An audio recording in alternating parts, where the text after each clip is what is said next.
தொடர்ந்து சார்ந்த பார்வையை நம்மோடு பகிர்வதற்காக மூத்த பத்திரிகையாளர் திரு தராசு ஷாம் இணைப்பில் இருக்கிறார். அவரோடு பேசலாம்.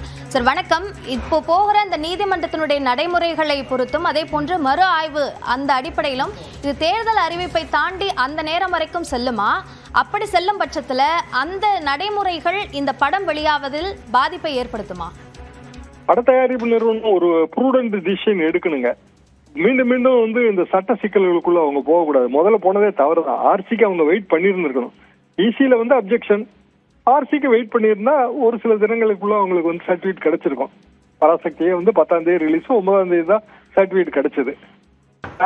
அவர்கள் அவசரப்பட்டு கோர்ட்டுக்கு போனாங்கன்னு தான் நான் முதல்ல அப்படிதான் நான் நினைத்தேன். அது அப்படிதான் நடந்திருக்கிறது.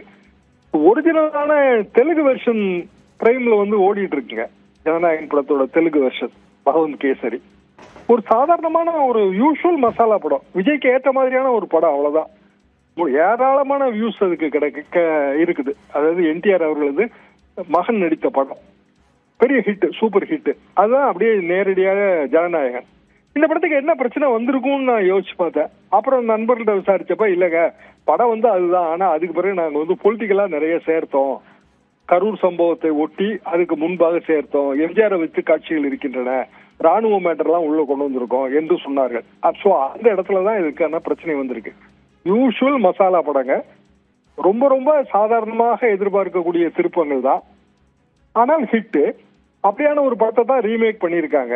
பிரச்சனையா வந்திருக்க கூடாது. ஆனால் வலிந்து சேர்க்கப்பட்ட காட்சிகள் பொருத்தம் இல்லாமலும் அதே நேரத்துல மத உணர்வுகளை புண்படுத்துகிற மாதிரி இப்படி பல காரணங்கள் அதுல வந்துருச்சு. இப்போ இதற்கான ஒரே வழி என்பது ஆர்சிக்கு போறதுதான். மீண்டும் தனி நீதிபதிக்கு போனாலும் இதே கதி தான். ஏன்னா பழைய தனி நீதிபதி விசாரிக்க மாட்டாரு, புதிய தனி நீதிபதிட்ட போகணும். ஆர்சிக்கு வேணா ஒரு டேட்டு கேட்கலாம்.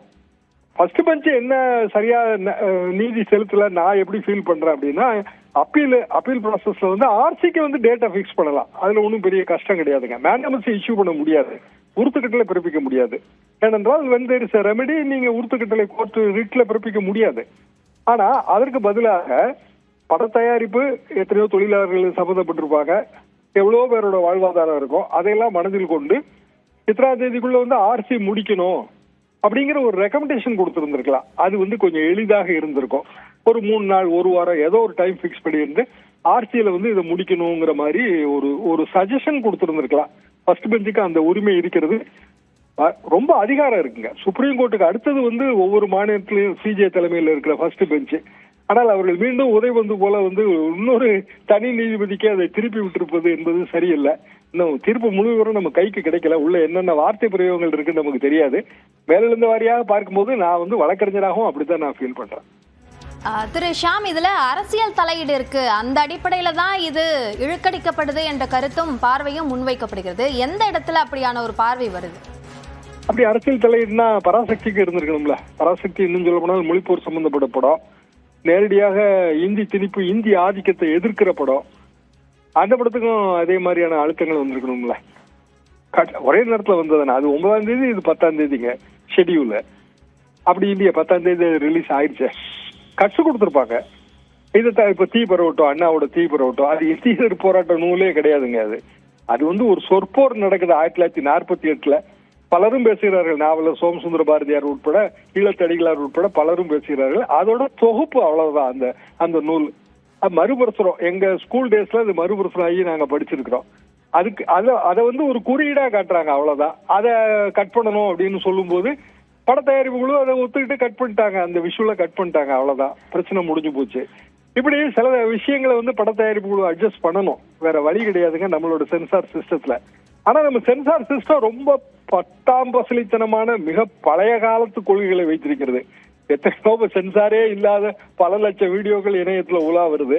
இங்க நம்ம இன்னும் வெள்ளைக்காரங்காலத்து சென்சார் விதிகளை கட்டி கொண்டு இருக்கிறோம். அதெல்லாம் பெரிய அளவுக்கு மாற்றணும். பொதுவாக கருத்து சுதந்திரம், இது நசுக்குகிற தன்மை, இது காங்கிரஸ் ஆட்சி காலத்திலும் இருந்தது, பிஜேபி ஆட்சி காலத்திலும் இருக்கிறது. ட்ரைபியூனலை ஒழிச்சது பிஜேபி. சென்சார் போர்டு ட்ரைபியூனலை ஒழிச்சாங்க. அது ஒழிச்சதுனால ஏற்படுகிற பிரச்சனை எல்லாமே கோர்ட்டுக்கு வேண்டியதா இருக்கு. இப்படி பல காரணங்கள் இருக்கு. நேரடியாக அரசியல் அப்படி நம்ம பார்க்க முடியாது. ஏன்னா தடுக்க படத்துக்கான விளம்பரம் கூடும். அப்போ விஜய்க்கு மேல ஒரு அனுதாபமும் அதனால ஏற்படத்தானே செய்யும். அது கூட டிஸ்அட்வான்டேஜ் தான். எனவே நேரடி அரசியல் இதுக்குள்ள இருக்குன்னு நான் அப்படி பார்க்கல. ஆனால் இந்த மாதிரியான நடைமுறைகளை நான் எதிர்க்கிறேன். இதுல அரசியல் தலைவராக விஜய்க்கான இந்த நெருக்கடிகள் கொடுக்கப்படுது போன்ற அந்த விஷயங்கள், அந்த குற்றச்சாட்டுகள் முன்வைக்கப்பட்டாலும் அதற்கு வாய்ப்பில்லை என்ற கருத்தை எங்களோடு பகிர்ந்து கொண்டிருக்கிறீர்கள். நன்றி திரு தராசு ஷா.